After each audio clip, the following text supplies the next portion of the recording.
天泉神殿终究不是经过专业训练的特工，直到现在，那位亚洲区的清月计划负责人严坤都还不知道伯克这一队人全部被捕的事情。苏无忌又和伯克聊了好一会儿，问出了一些他平日里和队友们交流的细节，才结束了这场审讯。但可惜的是，虽然他是奥丁的学生，但有用的信息并没有套出太多来。此时伯克的身体也撑不住了，被送往了就近的医院，而朴姐姐已经买好了前往南离国的机票了。其实我这次来本想在灵州好好休息几天。苏无忌看着手机上所收到的机票信息，笑眯眯地说道，但是现在我也只能勉为其难地陪妍希去南离一起旅个游了。朴妍希摇头一笑，无忌，我其实可以自己去的，要不我现在就把你的机票给退了吧。苏无忌连忙道，那不行，天泉神殿的主力说不定都在南离了，现在那边已经变成了龙潭虎穴，我怎么能让你一个人去？话虽如此，他其实还真不认为南离有多危险，只要艾斯戴尔不参与进来，天泉神殿和月影神殿把脑浆子打出来都无所谓。毕竟戴尔姐姐是自己的第二个女人，苏无忌一直帮亲不帮理。朴妍希笑着摇了摇头，她开着车先把苏无忌送到了皇后酒吧，自己则是回到湖滨别墅收拾两人的行李。虽然苏无忌平时几乎不在这里住，但是这栋房子里有他所有的换洗衣物，根本用不着苏无忌动一下手，朴妍希便已经毫不避嫌地把这位弟弟的袜子短裤全部收拾好了，后者连个随身背包都不用带，只要拿着身份证和护照就行了。苏无忌回到酒吧里，跟肖英磊和小葛磊交代了一些事情，临走之前说道，我不在的时候你们好好看着家啊，毕竟家里少了我这个主心骨和顶梁柱容易出问题。小庞说道，老板放心，这里除了您缺了谁都不行。小庞最近懂事了啊？你说啥？苏无忌说完才反应了过来，一瞪眼道，财务呢，把小庞这个季度的工资全部扣掉，立刻。葛磊没接这句话，这丫头虽然依旧穿着运动装，但并不是潦草随意的打扮，反而精心地化了一些淡妆，就连以往的蓬蓬头也给拉直了，平日里的叛逆感消除了不少，显得乖巧了许多。然而苏无忌似乎完全没看出她和平时有什么区别，连提都没提一句。刚回来没2天，怎么又要去南离？小葛磊问道。苏无忌说道，在华夏国内打架比较敏感，这种事儿还不如直接干脆在国外进行。行，知道了，烦死人了。小葛磊丢下了一句，便扭头往回走去，似乎有些闷闷不乐。苏无忌看着他的背影，一脸懵地问向肖英磊，他在烦什么？这丫头哪根筋搭错了？肖英磊抿嘴一笑，可能要和老板离别，心情有些低落吧。小庞，女人每个月都有这么几天。苏无忌深以为然。小庞不错，你的脑子难得进化了。随后小庞开着车送苏老板去了一趟西子民宿。傍晚的飞机，现在还有时间跟刚刚见过真容的漂亮朋友好好道个别。夏子熙已经换上了一身睡衣，他也不是扭捏的人，直接邀请苏无忌进了房间。怎么回事？苏无忌看到那张漂亮如同江南水墨画般的脸上，似乎有些心事。小葛磊刚刚不高兴，现在晨曦也到了那几天。夏子熙没瞒着苏无忌，直接把收到的那条信息给他看了。你们之前那个指挥官怎么了？苏无忌，这个未央又是谁？不知道雪人发生了什么，也许和杜卡罗有关。但银月的指挥官往往很难善终，雪人已经是在位时间最长的了。夏子熙摇了摇头，他其实并未显得有太多的悲伤，只是多了一些类似于风雨飘摇的不确定感。这个未央应该原本并非银月的人，我之前从未听过这个名字。苏无忌说道。只有华夏人会用这种风格的代号。官职、清霜以及晨曦都是如此，而且这着实不像男人的名字。他第一时间便想到了白木哥，只是当着夏子熙的面，有些不太方便跟对方联系。站在苏无忌这所谓的男朋友的角度，他自然不愿意白木哥去趟银月的浑水。而之前杀手教官艾斯戴尔偏偏说过，除了苏无忌之外，小白就是最合适成为指挥官的那个人。如果是白木哥的话，不如我上好了。苏无忌已经认定是白大小姐成为了银月指挥官，甚至都准备去找艾斯戴尔要求换人了。对了，你来找我什么事？夏子熙问道。苏无忌说道。我来跟你先道个别，本想尽一尽地主之谊，却没想到临时有事，不得不出去2天。2天够吗？夏子熙是真的冰雪聪明，他一下子就猜到了答案。和天泉神殿有关系。没错，他们正在南厉大规模集结，极有可能会波及到华夏。苏无忌说道。我和分局的刑警队长一起过去。夏子熙立刻叮嘱道。那你多注意安全，如果遇到了奥丁，直接远远躲开。苏无忌。嗨，放心，我知道轻重的。夏子熙又说道。如果银月的新任指挥官有什么动向，我会立刻告诉你。怎么不在乎银月的保密条例了？苏无忌笑着说道。夏子熙也轻轻一笑。在你面前，银月没有秘密。苏无忌乐道。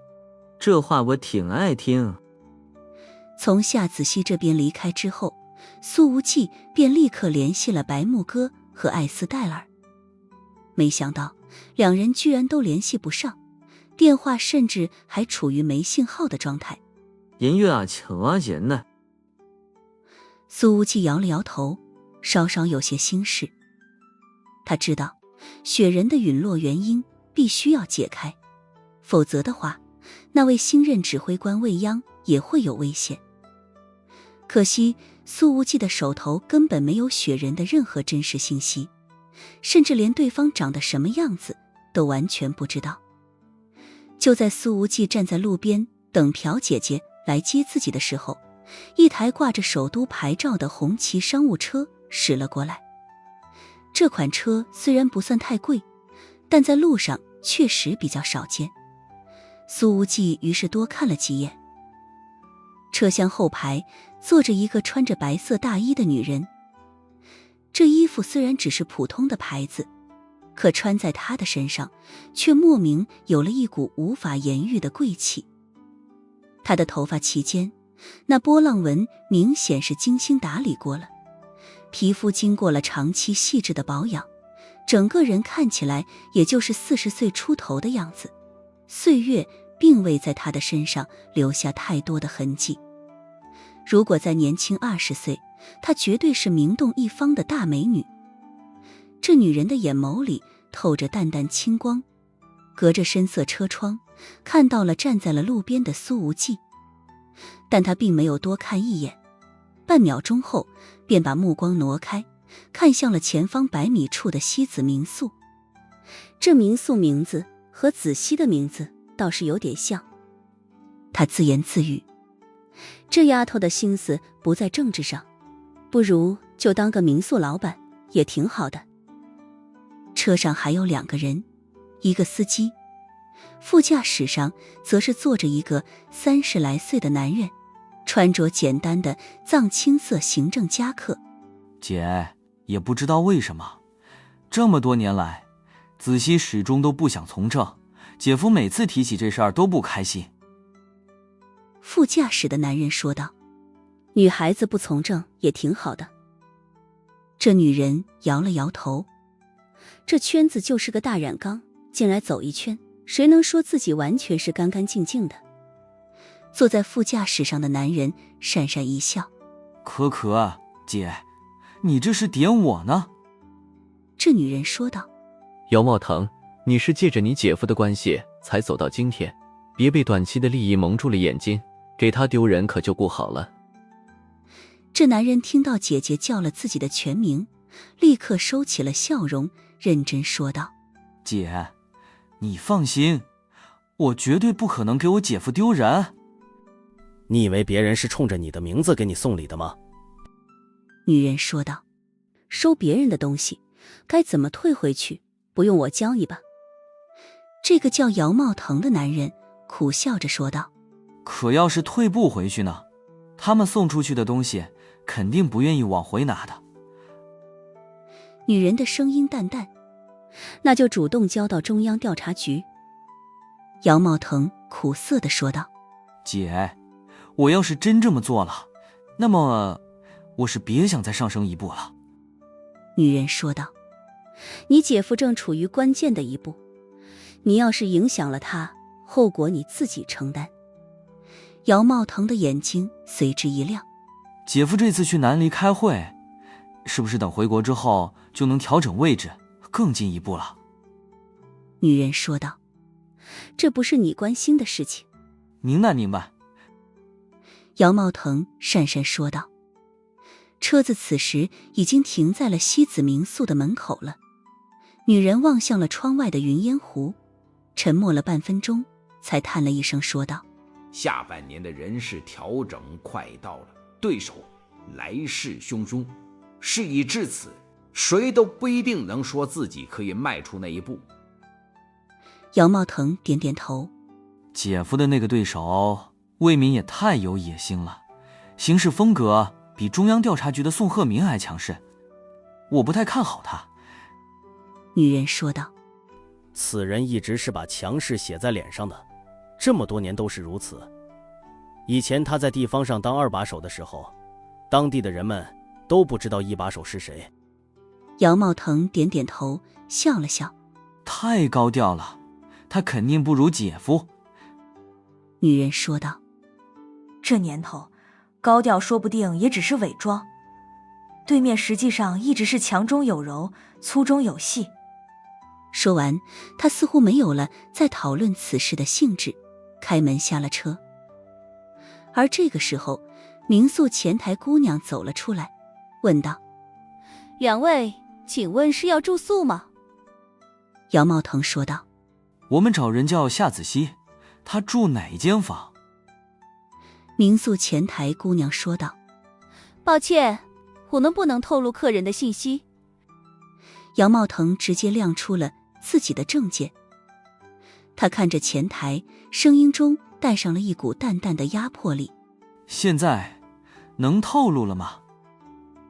前台姑娘看清楚那证件上的职位，哆嗦了一下，犹豫着说道：“那我带你们去。”女人打了姚茂腾的胳膊一下：“你这工作风格得改改，不然早晚要出大问题。”而这时候，一道声音在走廊拐角响起：“袁怡腾叔叔，你们来了。”夏子熙已经主动迎了出来。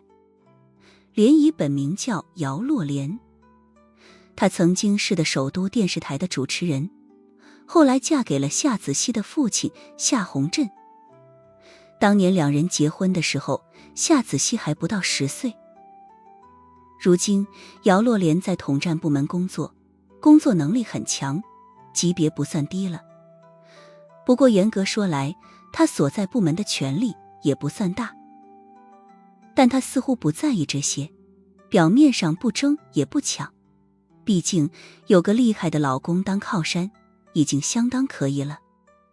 在部长确定要退休的情况下，夏洪振这个常务副部长再进一步基本上是板上钉钉的事情了。换届之后，宋鹤鸣就会是全国纪律部门的头，而夏红振则是会站在朴妍希这个职业的顶峰。在姚茂腾这种人看来，老夏更进一步已经是绝对不会有任何变数的事情。但姚洛莲看起来仍旧很谨慎，一点都不乐观。袁姨，滕叔叔，你们怎么来了？夏子熙的表情稍有意外，毕竟这个后妈早晨才和自己通过电话，这怎么3个小时之后就到了面前了？姚洛莲微笑着说道：子熙，我们正好路过灵州来看看你。她长得本来就很好看，这么一笑，配上那好听的音色，犹如和煦的春风吹进了走廊里。姚茂腾每次见到夏子熙都觉得很惊艳，算一算，自己比对方大了还不到10岁，要不是结婚太早，或许有机会能和姐夫亲上加亲的。他说道：子熙，你这个胳膊怎么回事啊？骑车摔伤的，医生说问题不大，静养1个月就可以了。夏子熙说道：袁姨，滕叔叔，你们快进来坐吧。进门之后，姚洛莲说道：子熙，我知道你跟你爸又闹不愉快了。夏子熙单手给他们倒了水，说道：袁姨，我没想跟他闹的，只是他想让我做的事情我都不喜欢。姚洛莲说道：你老爸这人总是望女成龙，其实还是男性视角太重了。其实在我看来，女孩子开个咖啡馆也没什么不好，首都这种大染缸不进也罢。夏子熙说道：谢谢莲姨理解我，咱们娘俩都是女人，女人才懂女人。姚洛莲说道：以你的长相，进了单位里还不知道会被多少中年油腻男惦记上呢。说这话的时候，他不着痕迹地看了自己的弟弟一眼。姚茂腾总觉得姐姐是在点自己，他咳嗽了一声，说道：我先出去抽根烟，你们聊。子熙，我找了首都的几个处于适婚年龄的青年才俊。姚洛莲从包里掏出了几张照片，放在了夏子熙的面前。有几个感觉不错的，我还没拿给你爸看呢，你先看看，觉得有眼缘的，我再拿给老夏过过眼。夏子熙没去动那些照片，而是微笑着说道：袁姨，其实我现在还不想相亲。姚洛莲摇了摇头：其实很多事情都是身不由己，咱们这样的家庭，孩子们的婚姻很难自己说了算。你是这样，你弟弟妹妹未来也是这样。姚洛莲跟老夏还有一子一女，儿子今年正在公安大学读书，女儿还在上高中。我明白的。夏子熙说着，仍旧没有拿起那些照片。姚洛莲却直视着他的眼睛，眼睛里的微笑不变。姑且看看吧，不然我也没法去跟你爸交差。你知道的，老夏在家里就是一言堂。你这次来到灵州发展，我也是劝了你爸许久，他才勉强不生气。好吧，袁姨你多费心了。夏子熙随后拿起了那些照片，看了看，轻轻摇了摇头。其实从小在首都长大，这里大部分的名字他都很熟悉，一个个皆是无可挑剔的家世显赫，俊男帅哥比比皆是。可夏子熙只是粗略地扫了一眼，便是把照片放在一边，明显毫无兴趣。都不行吗？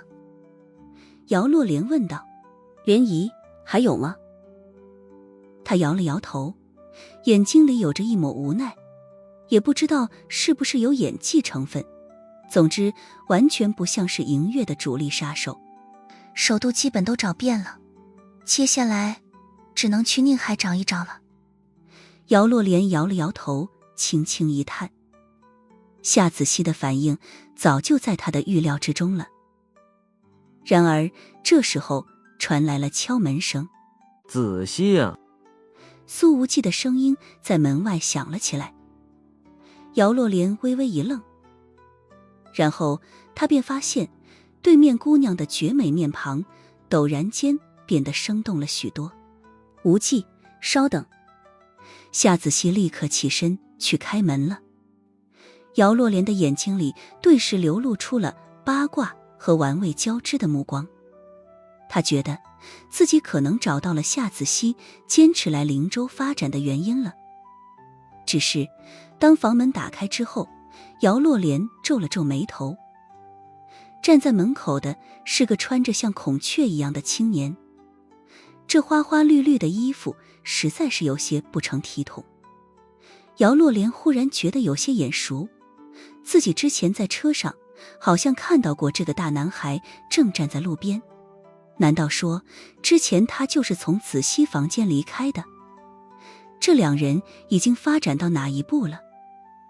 姚洛莲连忙看了看房间，里面并没有男人生活的痕迹，又看了看垃圾桶，里面也是干干净净的，并没有什么日用品的外包装，于是稍稍松了一口气。无忌，你怎么回来了？夏子熙问道。给你买了点水果。苏无忌说着，把手头的2袋水果放在了桌子上。有客人啊，子熙这位姐姐是……姚洛莲也是面带礼貌性的微笑，她觉得这年轻人嘴巴倒是挺甜的，千万别是个专门用花言巧语哄骗女孩子的小渣男。夏子熙抿嘴轻笑，是莲姨，你喊莲姨就行。不知道为什么，他就是觉得苏无忌是特意来帮自己解围的。苏无忌说道。莲姨您好，我是苏无忌，子熙的朋友。你好。姚洛莲上下打量了一下苏无忌，说道。看着比子熙年轻。苏无忌一笑。还女大三抱金砖。夏子熙轻轻地打了苏无忌一下。别乱说话，我和你又不是那种关系。可这打人的动作落在姚洛莲的眼睛里，就有点打情骂俏的意思了。他说道。来，小苏，坐下，咱们聊聊。苏无忌直接坐在了床边，他拍了拍自己身边的位置。西西，你也坐下啊。听到这个称呼，姚洛莲的眉头微微一皱，摇了摇头。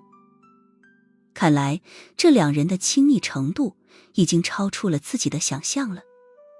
自己认识夏子熙那么多年，也从来没喊过她西西，而夏子熙已经直接坐在了苏无忌的身边，丝毫不扭捏，两人的大腿只隔了2厘米，随时能碰到一起去。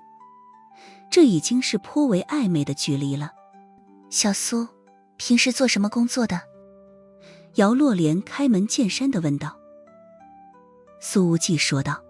在灵州开酒吧的。哦，自己创业的，不错。姚洛莲说道。他这话明显是有些敷衍了，甚至能听出对这行业有一丝微微的不屑。苏无忌哈哈一笑。莲姨，您喜欢蹦迪吗？要是喜欢，天天到我那里去，我给您酒水免费。噗嗤，夏子熙直接笑了出来。这么多年，他都没见过哪个后辈敢这么跟莲姨说话的。姚青莲倒也不生气，笑着摇了摇头。年纪大了，蹦不动了。小苏，我也算是子熙的家长，有些问题还是得跟你多了解一下。苏无忌说道。莲姨，您尽管问，我知无不言。姚青莲问道。你父母是做什么工作的？在灵州生活吗？是不是已经退休了？夏子熙。云姨，您问得太细了。姚青莲抬起一只手，示意夏子熙别说话，他自己则是说道。毕竟我总得了解一下你这些朋友的情况，不然回去没法向你老爸交差的。他有职业病，要是问起来小苏的信息，得比我仔细100倍。苏无忌挠了挠头。我父母应该算是退休了吧，但他们以前也没什么正经工作。姚青莲是在临江做生意的。苏无忌居然一时间没给出一个准确的定义。倒也不算做生意的，我爸游手好闲，一天天除了钓鱼打牌也不干什么正事儿。姚青莲的表情不变，但心中已经给苏无忌的家庭打了个叉叉。和他精心挑选出来的青年才俊相比，这个苏无忌的家庭实在是相去甚远。也不知道仔细看上这男孩子什么了。那你的酒吧生意怎么样？能把你今年的总盈利告诉我吗？姚青莲又问道。虽然这是你的隐私，但作为子熙的家长，我还是想详细了解一下的。苏无忌咧嘴一笑，说道：这没什么不能讲的啊，莲姨问什么我说什么。这不正好问到了苏老板擅长的领域了吗？姚青莲微微颔首，不管这青年的条件如何，起码态度就还可以。然而紧接着他便听到苏无忌说道：今年加起来大概27亿美金吧。房间里的空气凝固了。夏子熙愣了一下，随后抿嘴轻笑不已。数字很惊人，但是暗影天王坑了雷蒙情报局这么多钱，在黑暗世界里已经不是秘密了。姚青莲的表情僵硬了10几秒钟，摇了摇头，站起身来。他似乎不准备聊下去了。莲姨，你这是要走了吗？苏无忌笑眯眯地问道。姚青莲已经收起了笑容，他没搭理苏无忌，而是看向了夏子熙，说道：子熙，我和你爸爸不反对你自己交男性朋友，但希望你在交朋友的时候擦亮眼睛。这种满嘴跑火车的话，我已经很多年没有听过了。他随后看了看苏无忌，呵呵一笑27亿美金，你可真敢讲。说完，明显不高兴的姚青莲拉开了房门，而抽完了烟的姚茂腾正准备推门进来。姐，你这是要走了吗？姚茂腾往房里看了一眼，便看到了那个穿着花花绿绿的年轻人，他手里的打火机一下子掉在了地上。姚茂腾瞪大了眼睛，有些不确定地问道：苏少。苏无忌很确定自己不认识这个姚茂腾。姚洛莲看着自己弟弟这吃惊的模样，摇了摇头，语气之中有着一丝不快：姚茂腾，你在干什么？他还以为姚茂腾认错人了。然而这个时候对方却走上前去，伸出了手。苏少你好，我叫姚茂腾，在首都市局工作，平日里负责警务保障。之前首都金融圈地震的时候，我可是亲眼目睹了苏少的风采。姚洛莲愣了愣，他知道弟弟是个什么性格。这家伙虽然看起来圆滑，其实眼界颇高，只有见到让他心服口服的人，才会上杆子的用这么客气的语气说话。对他姐夫老夏也是如此。苏无忌问道：当时你在现场？姚茂腾说道：职责所在，去了现场，但没参与，只是远远看着手都能人那么多，那种级别的争斗，稍微崩出1-2个火星子就能把我给烧成炭了。所幸当时见到了苏少独自一人强压魏岭2家的风采。苏无忌笑道：那还真是缘分了，以后大家都是朋友了。姚洛莲轻轻皱眉，他对金融圈地震是有印象的，但平日里和那个圈子没什么交流，因此也没有过多关注。他本以为那一次的冲突只是正常的世家矛盾爆发了而已，而且他实在没法把这个穿着像是孔雀一样的男人当成那场风暴的中心。姚茂腾掏出了一支烟，双手递给了苏无忌，然后掏出火机凑上去：以后苏少要多照顾照顾老弟啊，姐。夏子熙再度扑哧一声笑了出来。姚茂腾。姚洛莲看着亲弟弟这狗腿子的模样，实在是有点忍不了了。看看你的嘴脸，丢不丢人？你比人家小苏大多少岁，还要自称老弟？此刻他简直想把这丢人弟弟给挖个坑就地埋了。姚茂腾转脸对老姐一笑：嘿嘿，姐，我这不是见到了苏少太开心了，一时间就把年龄给忘了吗？苏无忌倒觉得这姚茂腾是个妙人儿，他说道：滕叔叔你这样，哎，使不得使不得，你可千万不能喊我叔。姚茂腾说道：苏少，我虚长几岁，要不你我就兄弟相称。苏无忌咧嘴一笑：喊俺茂腾这。姚茂腾眉开眼笑：好，无忌弟弟。姚洛莲的眉头皱得更深了，他被这两个称呼给恶心的身上都冒出了一大片鸡皮疙瘩。他对自己弟弟太了解了，这表现过于狗腿子，远超他平时的下限，实在是太不正常了。姚茂腾说道：无忌老弟，今天晚上有没有时间，咱们一起聚聚？苏无忌笑道：抱歉茂腾哥哥，我今天晚上给去外地一趟。姚洛莲立刻问道：子熙也去吗？夏子熙摇了摇头：不，我就留在这。哦，那就好。姚洛莲在旁边微微松了一口气，不然这年轻男女在外面单独过夜，子熙长得又这么漂亮，会发生什么？可想而知。那可真是太遗憾了。无忌弟弟，咱们下次再聚，等你回来，哥哥我来做东，你可一定要赏光。姚茂腾说道。姚洛莲受不了这么恶心的称呼，已经率先走出去了。他冷着脸坐在车上，薄薄的嘴唇抿成了一条线。姚茂腾跟上来，坐在第二排，扭头笑道：姐，你怎么了？生气了？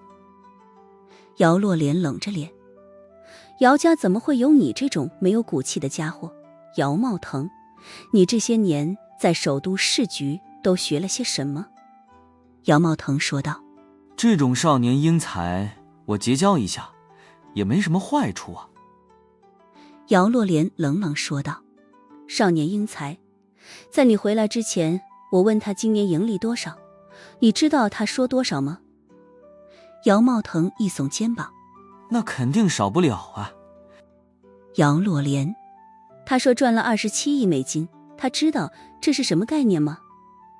司机也是跟了老夏一家多年了，他插了一句嘴：这小年轻确实有点不知天高地厚了。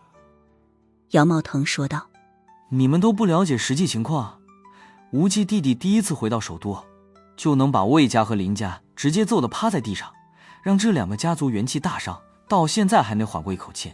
这样的人在金融市场上随便搞搞，27亿不是轻轻松松就到手了。姚洛莲说道：那场金融圈的地震真和他有关系？姚茂腾说道：当然了，姐，你是没看到无忌弟弟当时有多威风，就连……你改一个称呼，再来讲这件事。姚洛莲虽然仍旧是微微皱眉，但这皱眉的程度已经轻了不少。行，就喊无忌，这样行了吧？姚茂腾说道：我的好姐姐，你知道那个姓陈的杏花山咏春宗师吧？知道，陈东风名气不小。姚洛莲面无表情：此人还是很多世家大家主的座上宾，据说实力很强。这家伙以前还去给我们市局的特警队做过几次现场格斗指导，确实是有真功夫的，绝对不是招摇撞骗之徒。魏家林家把陈东风请出来对付无忌，所有人都以为这个年轻人输定了，可他当时他赢了。何止是赢了？姚茂腾加重了语气：无忌当时单枪匹马把这个咏春宗师揍得满地找牙，碾压，从头到尾的碾压。姚洛莲的表情狠狠一怔。那个穿着花花绿绿的家伙，明明看起来就像是个浪荡公子哥，怎么能拥有这么强的实力？饶是姚洛莲见多识广，此刻也不禁觉得有些难以消化这个消息。而且，姚茂腾压低了声音：姐，其实无忌还干过更惊人的事情，绝对能把你震撼的今晚睡不着觉。姚洛莲摇了摇头：那你详细说说。你可做好心理准备。姚茂腾的表情已然变得认真了起来，他说道：我们首都市局的副局长孙玲，你知道吧？姚洛莲说道：我当然知道，女中豪杰，能让我发自内心佩服的女人并不多，孙玲算一个。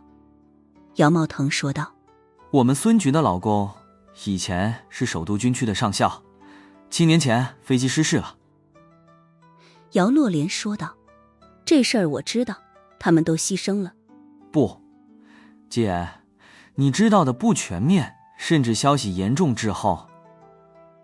姚茂腾的语气带上了极为强烈的波动，他说道：前一段时间，孙局的爱人被从非洲救回来了，当时那一架失事专机上的失踪者被救回来了一大部分。什么？姚洛莲的眼睛里写满了震惊。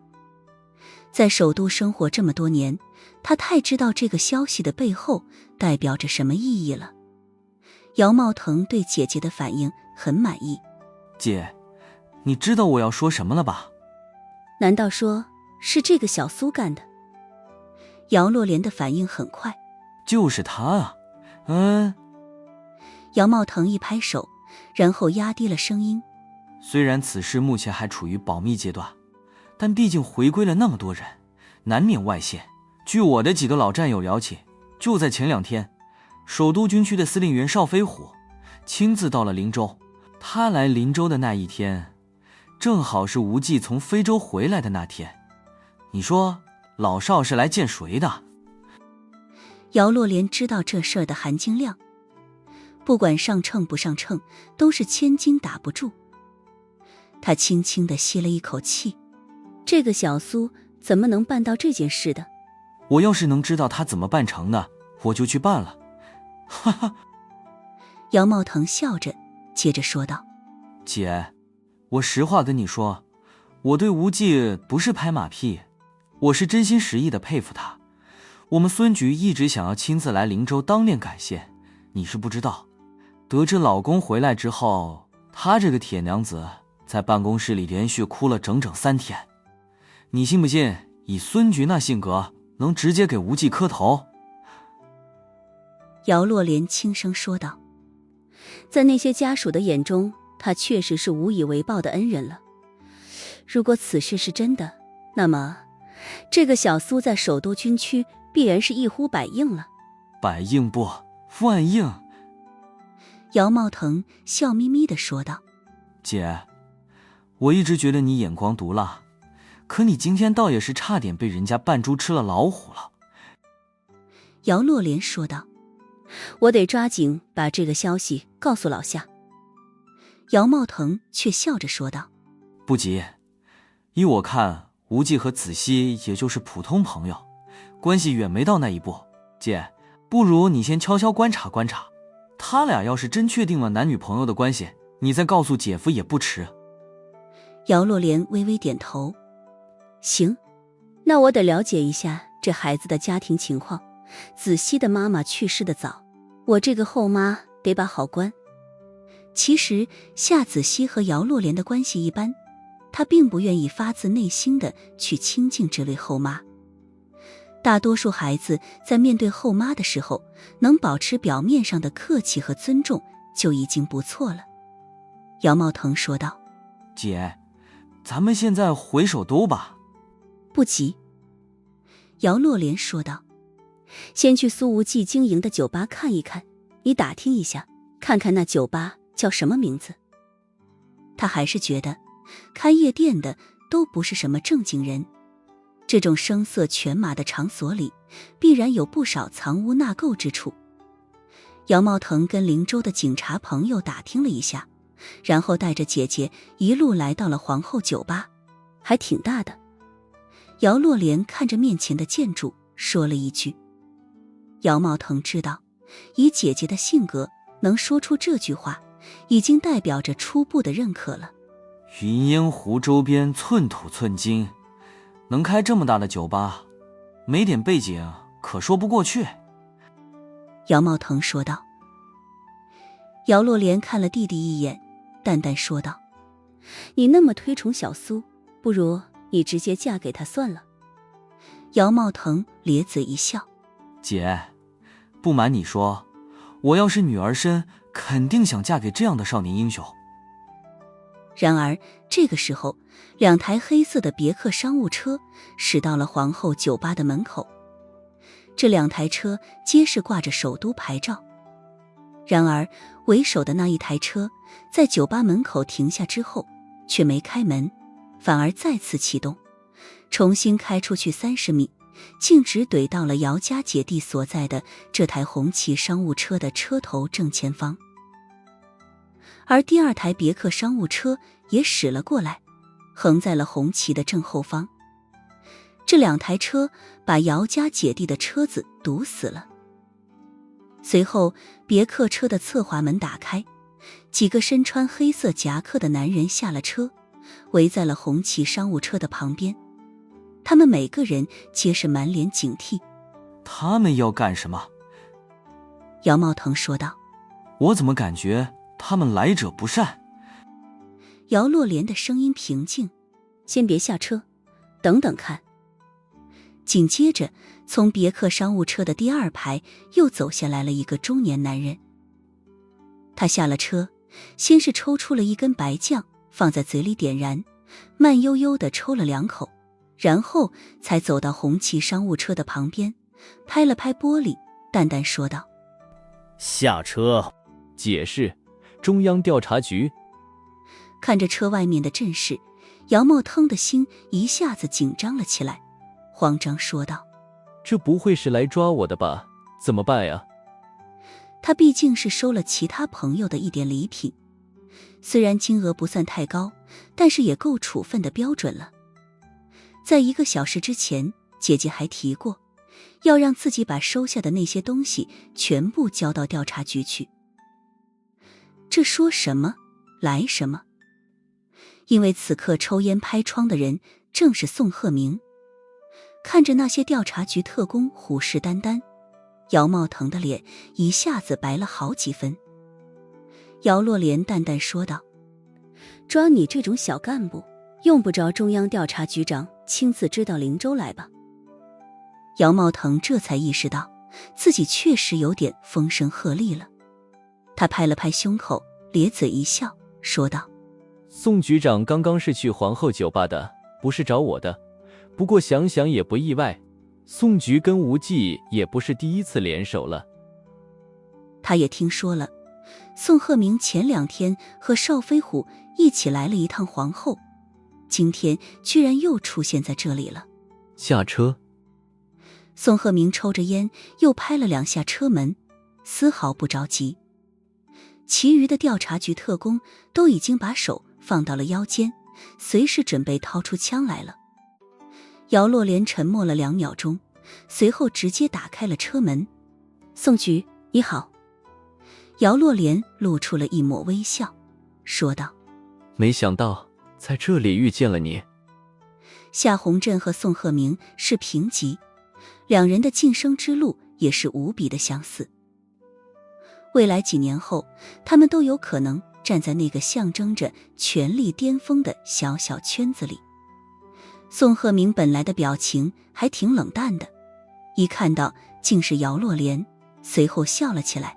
若莲，误会，没想到是你在这车里。他本是想来看看宋之瑜的，结果发现这台首都牌照的红旗商务车有点鬼鬼祟祟，还以为这是盯梢自家闺女的人，于是直接命令手下堵上来了。姚洛莲问道：正好路过灵州，宋局也是路过。宋鹤鸣笑着说道：我哪里是路过，我是专门来的。姚洛莲问道：找苏无忌？是啊，我找他有点事儿。宋鹤鸣的谎话也是张口就来。其实他还真不是来找苏无忌的，但总归不能说是来看宋之瑜的，于是反问道：你们也是来找苏无忌？姚洛莲微笑着说道：我们刚刚见过他了。宋鹤鸣直接问道：你们老夏家和这小子之间也有交集吗？姚洛莲说道：说实话，才刚刚认识。姚茂腾从旁边解释道：宋局长是这样的，听说最近夏子熙和苏无忌交好，于是我姐就来看一看，给子熙把把关。哦，年轻女孩子谈了恋爱，做家长的理当帮着把把关。等等，你说什么？宋鹤鸣忽然瞪大了眼睛。这位泰山崩于前都面不改色的老牌特工，此刻居然难以控制自己的表情了。姚茂腾不理解为什么宋鹤鸣的反应会这么大，他说道：宋局，你怎么了？宋鹤鸣说道：你是说苏无忌又跟老夏的闺女谈恋爱了？他说出那个又字的时候，明显是咬牙切齿。就连姚洛莲都觉得宋鹤鸣今天有点不太对劲，不是盛传他一贯喜怒不形于色的吗？倒也不是谈恋爱，还没到那一步。姚茂腾立刻解释道：无忌和子熙是好朋友，目前大概的状态是友情之上。宋鹤鸣直接打断了：苏无忌现在人在哪里？姚茂腾说道：他和子熙待在民宿的房间里呢。宋鹤鸣：房间里就他们两人。姚茂腾不知道老宋为什么问那么仔细，但他也意识到自己说多了。这应该是吧。老宋抽了一口烟，隔了2秒钟才把烟雾从鼻孔里喷出来。一个简单的抽烟动作把中年老父亲的惆怅表现得淋漓尽致。要是苏无忌看到此景，绝对爽翻。老阴比，你也有今天。姚洛莲看了自己的弟弟一眼，随后微笑道：宋局，你知道的，我是子熙的后妈，对于女儿的婚事一直很上心。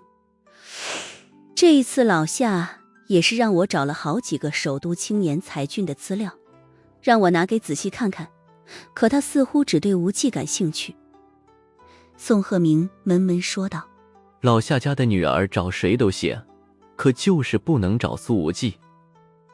姚茂腾有点懵逼，不知道老宋今天葫芦里卖的什么药。姚洛莲轻笑道：宋局，为什么呢？据我了解，宋局和我们家老夏应该也没有什么公开的矛盾吧。宋鹤鸣把烟头往地上一扔，用鞋底碾灭，才说道：原因不能告诉你们。姚洛莲却直接说道：可是年轻人自由恋爱，我们当父母的也不能用封建社会的那一套来管着他们吧。在他看来，宋鹤鸣在这件事情上越是莫名其妙的不让步，夏家就越是不能后退。你老宋要的人，我们老夏也得抢过来。宋鹤鸣摇了摇头：算了，我也直说吧，因为岳冰凌，我老领导的闺女。情绪上头的老宋终于给自己找了个借口，着实不容易。岳冰凌，姚洛莲一下子明白了宋鹤鸣的意思。宋局的意思是，国泰首长的女儿也钟情于苏无忌。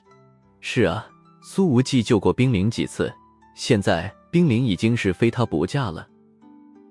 宋鹤鸣觉得自己找的理由还不错，这老鹰比似乎怕火烧得不够旺，还顺势添了一把柴。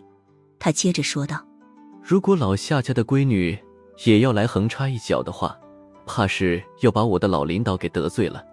你们应该也知道我的老领导有多疼女儿。要是苏无忌在这里，肯定得大骂宋鹤鸣不要脸，竟然搬出老岳来压人。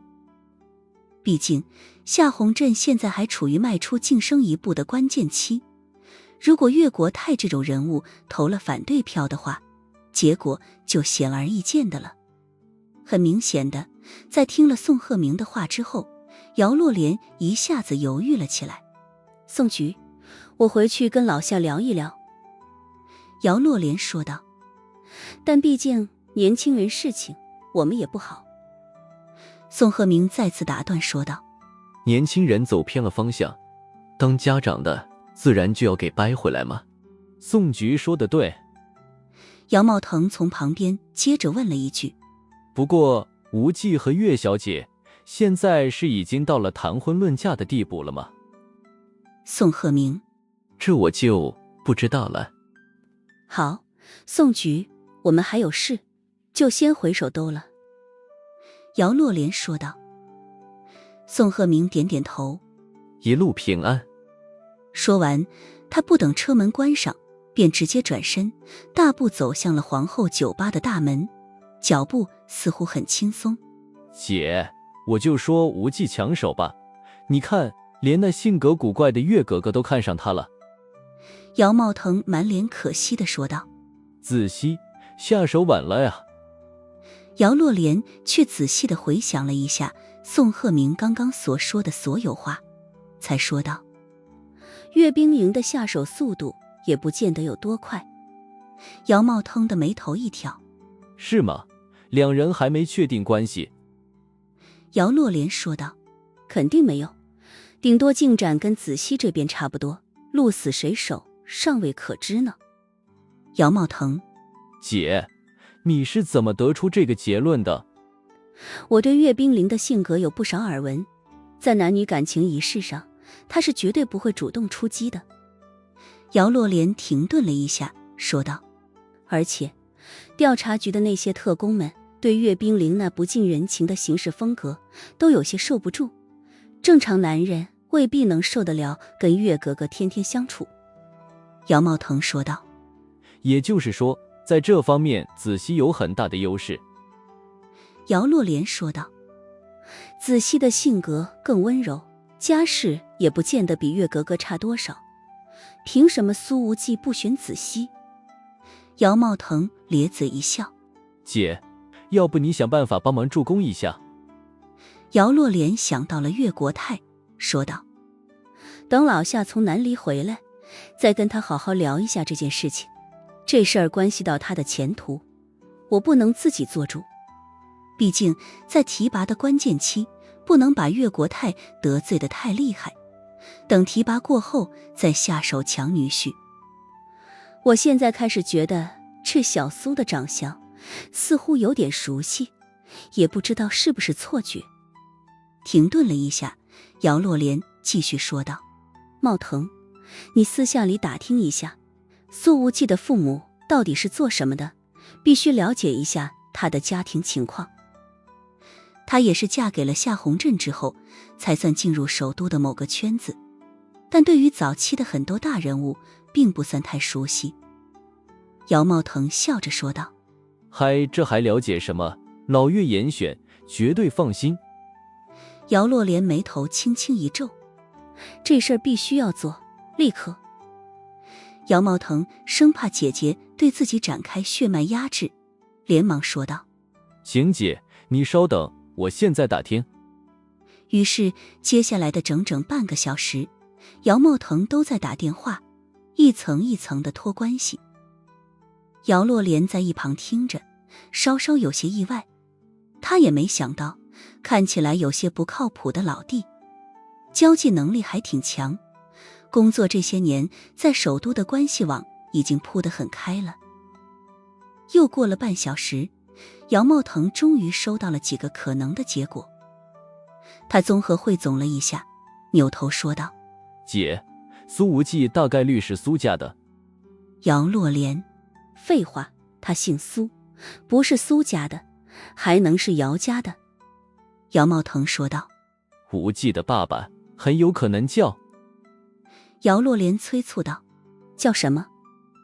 姚茂腾看着手机屏幕道：叫苏瑞，这名字有点耳熟，好像在哪里听过啊。砰！姚洛莲的手失控的一松，手机摔在了车厢地板上。哪个姑娘在花季雨季没做过梦？姚洛莲也不例外。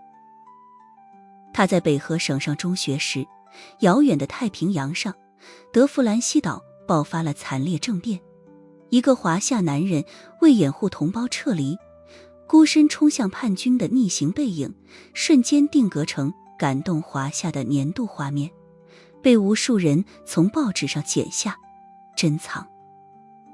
那时的姚洛莲，一颗少女心也彻底沦陷，她像着了魔一样，将与那个男人有关的所有报道、照片一丝不苟地收集起来，连同那些写满了少女心事的日记本，悉数锁进床头柜的抽屉。那方小小的空间盛满了她整个青春里遥不可及的幻梦。学生时代的姚洛莲一直都是校花，追求者如云，可是她在面对那些爱慕者的表白之时，只有斩钉截铁的一句话：你们都死心吧，我姚洛莲这辈子非苏瑞不嫁。每当调皮的弟弟要翻抽屉时，穿着校服的姚洛莲总会说上一句：那抽屉里都是你姐夫的东西，感动一下我就打死你。白驹过隙，时过境迁。如今的姚洛莲早已走出了北河小城，来到了首都，成为了声名显赫的夏家夫人。或许用不了几年，她就可能成为华夏顶级行列里的贵妇。可看似光鲜亮丽、锦绣堆叠的生活，实则充满了繁忙与纷争。站得越高，暗涌越多，烦扰不减反增。少女时代那些清澈透明的梦，仿佛早已被岁月的长河无声涤荡，消散在波光碎影里。偶尔回想起那年少痴狂的中学时代，姚洛莲只是会心一笑。或许也有遗憾吧，但那本来就是一场梦。也有心血来潮的时候，他会打开搜索引擎，试图在浩瀚繁杂的网络信息中搜索到一些与那个男人有关的痕迹。然而一切关于他的消息竟如人间蒸发般彻底湮灭，连那些轰轰烈烈的传奇事迹也像是从未发生过的海市蜃楼。如果不是老家的床头柜抽屉里还留着那些泛黄的照片和简报，姚洛莲甚至已经有些恍惚到开始怀疑那场盛大的迷恋是否只是少女时代里一场瑰丽而孤独的臆想。而这一次，当那个深埋心底的名字毫无征兆地突兀响起，所有被时光尘封的情愫瞬间如潮水决堤，从脑海的最深处，从那个藏着少女心事的床头柜抽屉里汹涌而出。姐，你怎么了？姚茂腾的声音带着迟疑，小心翼翼地响起。他弯腰从地板上捡起手机，想要递给姐姐，却发现姚洛莲依旧怔怔地坐着，目光仿佛穿透了这豪华的车厢，投向某个遥远的虚空。他的手垂在膝上，没有丝毫要接过手机的意思。姚茂腾的心倏地一紧，他清晰地看到姐姐的眼眶已然泛红，一层湿润的光泽在他眸中迅速弥漫积聚，仿佛下一秒就要决堤。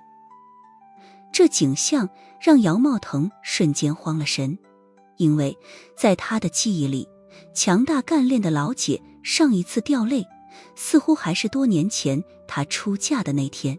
姐，姚茂腾的声音里带着担忧，又推了推他的胳膊，动作很轻。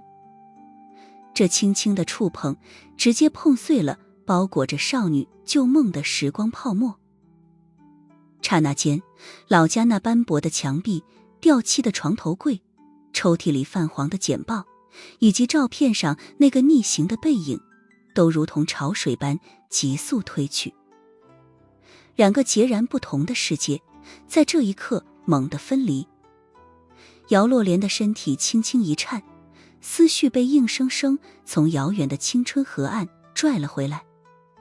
眼前是弟弟那张已被岁月留下不少痕迹的脸，一切都恍如隔世。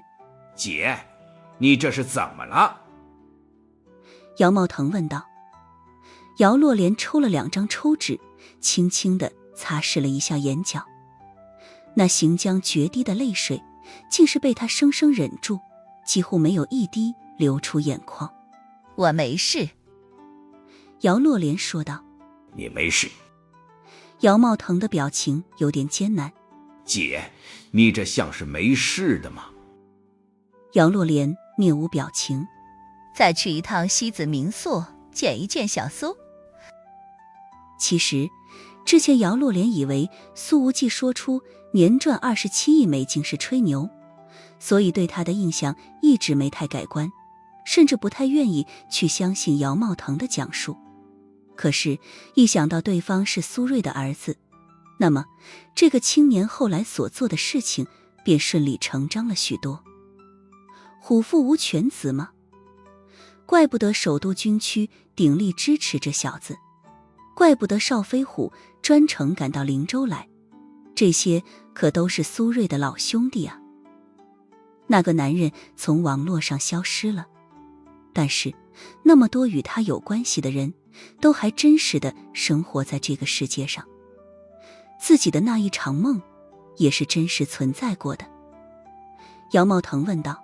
姐，你还要见无忌，是准备跟岳家抢女婿吗？姚洛莲没吭声，似乎在沉思。等车子到了西子民宿，正好遇到夏子熙送苏无忌走出来。看到姚洛莲重新回来，夏子熙稍稍有点意外。元姨，你怎么回来了？苏无忌的态度极好。言姨茂腾哥哥。姚茂腾。无忌弟弟。姚洛莲失笑，随后走到了夏子熙的面前，问道：子熙，你胳膊受了伤，独自一人在灵州，能行吗？夏子熙微笑道：元姨放心，我没问题的。小苏，你过来，我跟你说几句。姚洛莲说道。然而夏子熙却用他健康的那只右手拉住了苏无忌的胳膊，道：元姨，要不有什么话就在这里说吧。姚洛莲笑了。子熙，你这是怕我为难他啊。夏子熙轻轻抿了抿嘴，笑了一下。这一对所谓的母女，实际上真的算不上亲近。尽管姚洛莲在表面上从未跟夏子熙发生过任何矛盾，但后妈与继女之间的相处难度，甚至是要超过婆媳关系的。老夏忙得要命，经常很长一段时间都不着家。夏子熙从初一就开始住校了。这一对新母女之间能不吵架不冷战，维持表面上的客气和谐已经不容易了。其实他们都已经做得很好了，但毕竟老夏跟姚洛莲又有了2个孩子，身为长女的夏子熙就算是再懂事，心里面也有些不是滋味，总觉得老爸跟弟弟妹妹才更像是一家人。放心。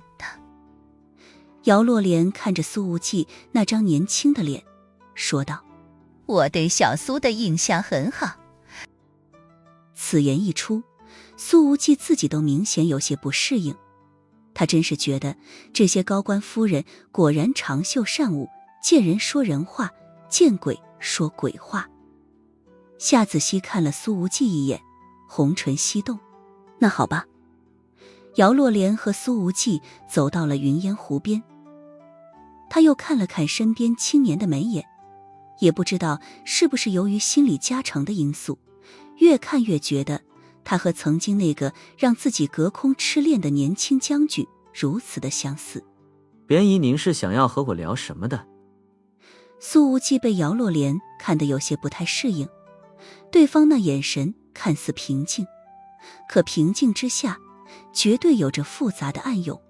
小苏，你和子熙之间还不是男女朋友的关系，对吗？姚洛莲问道。是啊，就是关系不错的好朋友。苏无忌如实说道。幸好姚洛莲没问起两人是怎么认识的，不然苏无忌还得扯出一堆谎来圆。安静了半分钟，姚洛莲才继续开口：你们以后会发展成男女朋友吗？他没提岳冰凌的名字，毕竟如果开口提了岳格格，就明显有种要逼着苏无忌2选1的意思了。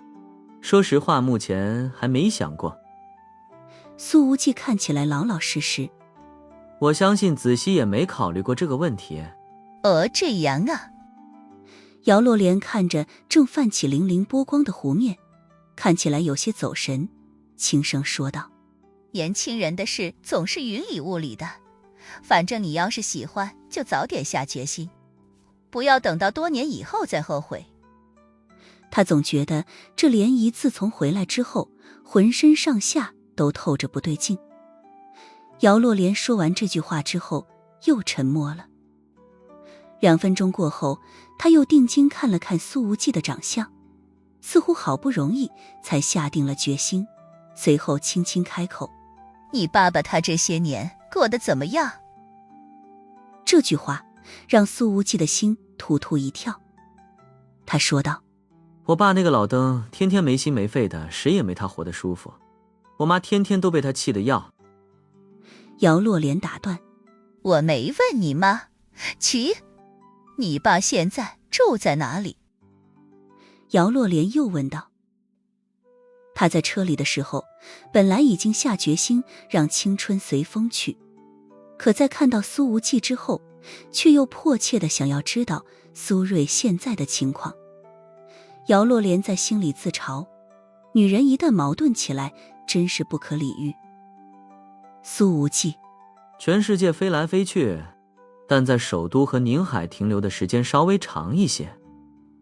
姚洛莲沉默了一下，说道：好吧，如果你和子熙确定了关系，那么我们两边的家长得见个面，吃个饭。